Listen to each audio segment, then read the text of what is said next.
at World Trade Center, ingress ng Pinoy Gaming Festival. Wala pang laman. Kailangan may dadaan na ano. Dadaan.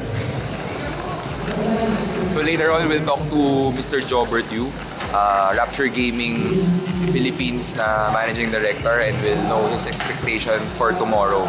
So, mamaya yun. Anong oras na? 3 o'clock na ng hapon. Okay, I'm here with Mr. Jobert Yu, Managing Director of Rapture Philippines. Ang unang question ko, anong abangan at expectation para tomorrow? So tomorrow, expect nyo na darating si Mr. Lin Miang Tan from Razer, tapos si Alodia, Goseng Fao. So nandun sila sa Razer booth.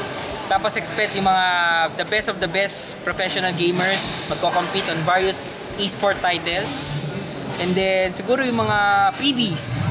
So abangan nyo yung mga freebies na ipapamigay ng mga bawat booth. Meron daw silang mga surprise sakali.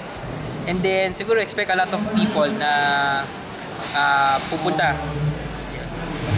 Pwede bang bumili ng ticket dito tomorrow? Of course, pwede bumili ng ticket dito tomorrow, pero we do advise everyone na sinasabi namin kasi na once we reach the maximum capacity ng World Trade Center, hindi na po kami mag-allow ng tao na pumasok. So, this is, kaya nga sinasabi namin sa tao, if you can buy your tickets now sa mga SM ticket outlets located in all SM cinemas nationwide, please buy it now. Kasi nga, once yung nga, like I said, pag napuno na namin yung World Trade Center, and then there are still people lining up outside, baka hindi na namin kayo papasokin due to safety reasons lang.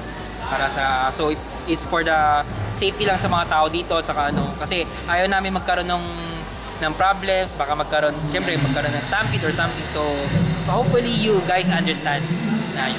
Last, imbitahan mo yung mga pupunta bukas at mga balak bumili ng ticket para tomorrow. Yun, so inanayaan ko po kayo na Pinoy Gaming Festival, October 26-27, the pinnacle of Philippine esports.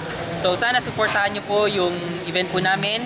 And because gusto lang namin munlad yung Philippine esports dito sa ano, and hopefully that yung expectation nyo sa amin na hopefully this year mabigay namin sa inyo. Okay, thank you Mr. Jobert. Thank you very much. Okay.